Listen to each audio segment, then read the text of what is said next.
ज्यादा नहीं, लिमिटेड मात्रा में शराब पियो और घर में सो जाओ, बाहर मत निकलो। ये जीतन राम मांझी के बोल हैं शराबबंदी पर।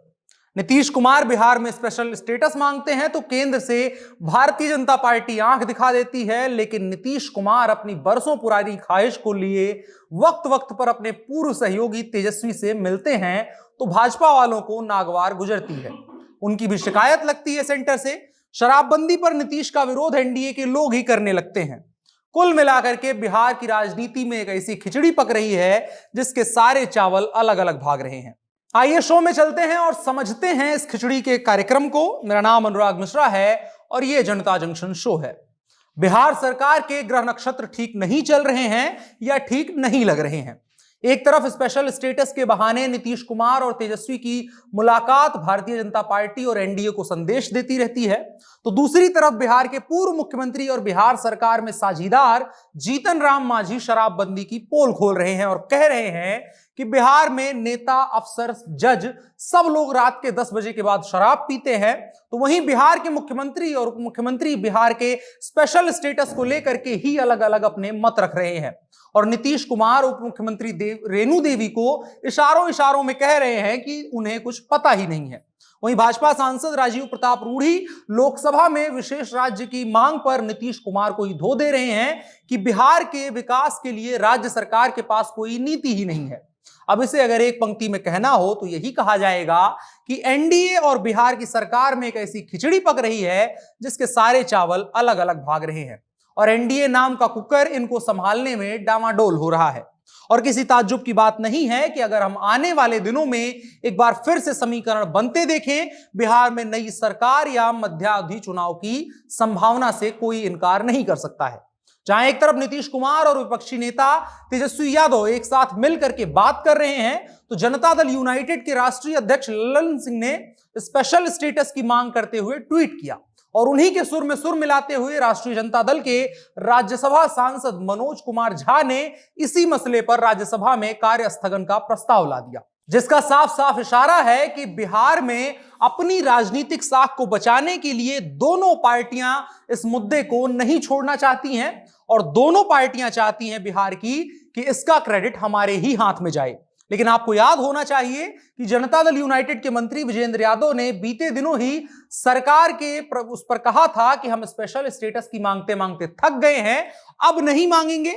लेकिन उसको लेकर के राष्ट्रीय जनता दल ने पार्टी पर उस वक्त भी, सरकार पर उस वक्त भी तगड़ा निशाना साधा था, जिसके बाद जनता दल यूनाइटेड को समझ में आ गया कि ये इस मुद्दे को भुना सकते हैं। इसलिए नीतीश कुमार ने खुद स्टैंड लेते हुए कहा कि अगर आप नीति आयोग की रिपोर्ट में बिहार को सबसे नीचे मानते हैं तो ये आपकी जिम्मेदारी बनती है, केंद्र की जिम्मेदारी बनती है कि बिहार को स्पेशल स्टेटस दिया जाए। यानी साफ तौर पर नीतीश कुमार इस मुद्दे को अपने हाथ से किसी कीमत पर नहीं जाने देना चाहते हैं।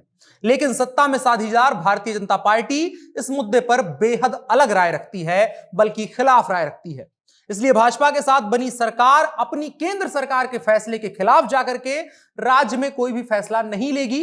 नीतीश कुमार को भी पता है कि रास्ता दूसरा ही अपनाना पड़ेगा, सरकार में रहते हुए ऐसा कोई फैसला नहीं लेना होगा, जिसके लिए बिहार की सबसे बड़ी पार्टी का सहयोग लेना ही एकमात्र रास्ता बचता है। और इसी मुद्दे को लेकर के लोकसभा में भाजपा के सांसद ने साफ कर दिया कि नीतीश कुमार बिहार के विकास के लिए राज्य में कोई नीति ही नहीं बना रहे हैं, तो केंद्र सरकार उनकी मदद कैसे कर सकती है। इसके अलावा सरकार में उप मुख्यमंत्री रेणु देवी ने जब कहा कि बिहार को विशेष राज्य के दर्जे की जरूरत नहीं है, तो इशारों ही इशारों में नीतीश कुमार ने डिप्टी सीएम को नासमझ तक कह दिया। इसका साफ मतलब है कि सत्ता का एक धड़ा एक तरफ बह रहा है तो दूसरा धड़ा दूसरी तरफ। और स्पेशल स्टेटस ही एकमात्र वो मुद्दा नहीं है जिसको लेकर के एनडीए में कोहराम मचा हुआ है। शराबबंदी को लेकर के भी एनडीए में जमकर कोहराम मचा हुआ है। बीते कुछ दिनों में कई भाजपा नेताओं ने, जिनमें संजय जायसवाल जैसे नेता भी शामिल हैं, जो शराबबंदी के खिलाफ लगातार बोल रहे हैं।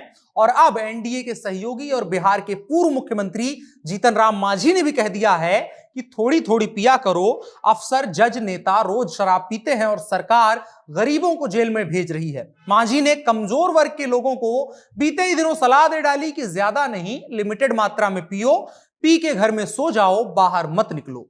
बिहार के पूर्व मुख्यमंत्री और सरकार में सहयोगी जीतन राम मांझी ने शराब का मेडिकल साइंस बताते हुए कहा कि शराब पीना फायदेमंद है सेहत के लिए। अफसोस की बात है कि बिहार में सरकार थोड़ी सी शराब पीने के लिए भी लोगों को पकड़कर जेल में डाल दे रही है। इसके अलावा एक और कहानी बन रही है, वो है भारतीय जनता पार्टी की केंद्र सरकार में मंत्री पशुपति कुमार पारस अब नीतीश कुमार के प्रति वफादार होते जा रहे हैं और मसला वही है स्पेशल स्टेटस। कुल मिलाकर के अगर कहें तो यह स्पेशल स्टेटस ना हुआ बल्कि इंटर पार्टी सरकार गिराओ आंदोलन हो गया, जो हर पल एक नेता को कुर्सी जाने का डर दिखा रहा है तो दूसरे नेता को कुर्सी पाने का मौका बना रहा है।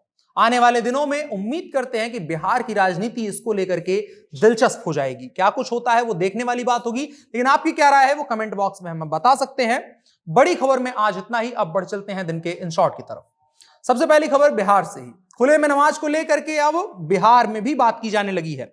बीजेपी विधायक हरिभूषण ठाकुर बचौल ने सबसे पहले इस पर आपत्ति जताई थी। उन्होंने इस पर रोक लगाने की मांग की तो नीतीश कुमार ने इसे फालतू का बयान करार दे दिया। इस विषय पर नीतीश कुमार का सॉफ्ट कॉर्नर है, लेकिन अब नीतीश कैबिनेट के मंत्री ने ही खुले में नमाज पर रोक लगाने की जरूरत बताई है। नीतीश कैबिनेट में बीजेपी कोटे से मंत्री नारायण प्रसाद ने कहा कि खुले में नमाज अदा करने का वो पुरजोर विरोध करते हैं। आपको बता दें अगर रेफरेंस के लिए कि नोएडा में इस चीज को लेकर के, दिल्ली और उत्तर प्रदेश की सीमा पर इस चीज को लेकर के कई बारी विवाद हुआ है और हिंदू मुसलमान इस चीज को लेकर के साफ तौर पर आमने सामने हुए हैं कि अगर नमाज मुसलमान खुले में करेंगे तो हिंदू भी जाकर के खुले में उसी जगह पर पूजा करने लगेंगे। खैर, आज विजय दिवस है, उसकी भी एक खबर है। विजय दिवस के मौके पर प्रधानमंत्री नरेंद्र मोदी और रक्षा मंत्री राजनाथ सिंह ने आज 1971 के युद्ध के दौरान सशस्त्र बलों के साहस और बलिदान को याद किया। पीएम मोदी और रक्षा मंत्री ने राष्ट्रीय युद्ध स्मारक पर पहुंचकर वीर और बलिदानी सैनिकों को नमन किया। स्वर्णिम विजय वर्ष पाकिस्तान के साथ साल 1971 के युद्ध में जीत और बांग्लादेश के गठन के 50 साल के पूरे होने के उपलक्ष्य में आज मनाया जा रहा है। इसके अलावा खबर दिल्ली से, राजधानी दिल्ली में आज कोरोना वायरस के नए वेरिएंट ओमिक्रॉन के 4 और नए मरीज सामने आए हैं। इसके साथ ही दिल्ली में ओमिक्रॉन संक्रमितों की संख्या बढ़कर 10 पहुंच गई है। दिल्ली के स्वास्थ्य मंत्री सत्येंद्र जैन ने बताया कि संक्रामक वेरिएंट ओमिक्रॉन के इन 10 मरीजों को एक को रिकवर कर दिया गया है, उनको डिस्चार्ज कर दिया गया है। बाकी 9 मरीज फिलहाल एलएनजेपी अस्पताल में भर्ती हैं। इनमें से कोई मरीज की हालत गंभीर नहीं है, ना ही इनमें से किसी के भीतर कोई खतरनाक लक्षण सामने आए। इसके अलावा एक और इन शॉर्ट, केंद्रीय मंत्रिमंडल ने महिलाओं के लिए विवाह की कानूनी उम्र 21 साल करने का प्रस्ताव पारित कर दिया है। अब कैबिनेट की मंजूरी के बाद सरकार बाल विवाह निषेध अधिनियम 2006 में एक संशोधन पेश करेगी।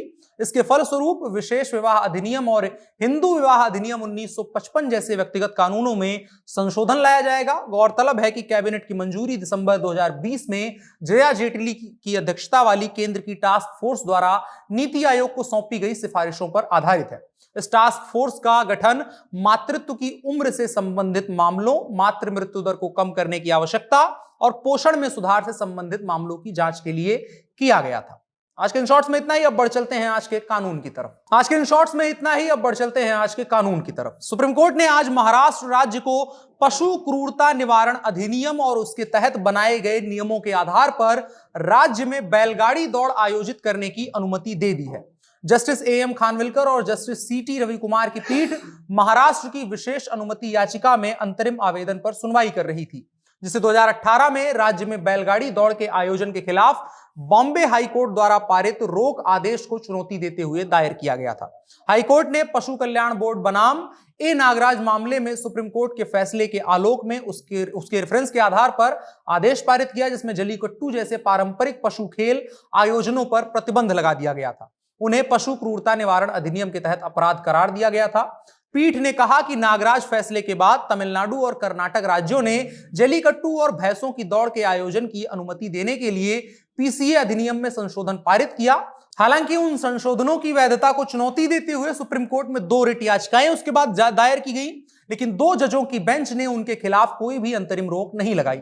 2 जजों की पीठ ने विस्तृत सुनवाई के बाद आदेश सुरक्षित रखने के बाद मामलों को संवैधानिक पीठ के पास भेज दिया है। उस पीठ से अनुमति मिलने के बाद जो बैलगाड़ी का खेल है उसको अनुमति पूरी तरह से मिल जाएगी। आज के कानून के हिस्से में इतना ही, अब बढ़ चलते हैं कार्यक्रम के आखिरी हिस्से की तरफ, जो है नसीहत। रस्किन बॉन्ड कहते हैं कि जीवन में कोई नई शुरुआत नहीं होती है, लेकिन हमेशा एक नई दिशा जरूर होती है। मतलब कि नई शुरुआत नाम की चीज कोई एग्जिस्ट नहीं करती है। बस अगर रास्ता गलत लग रहा है तो थोड़ा सा रास्ता मोड़ लीजिए, दिशा बदल लीजिए, दशा बदल जाएगी। आगे मौज करिए। ये जनता जंक्शन शो था, कल फिर मिलेंगे। अभी के लिए हमें दीजिए इजाजत। आप जनता जंक्शन देखते रहें। कैमरे पर मेरे साथ ओम प्रकाश हैं। शुक्रिया।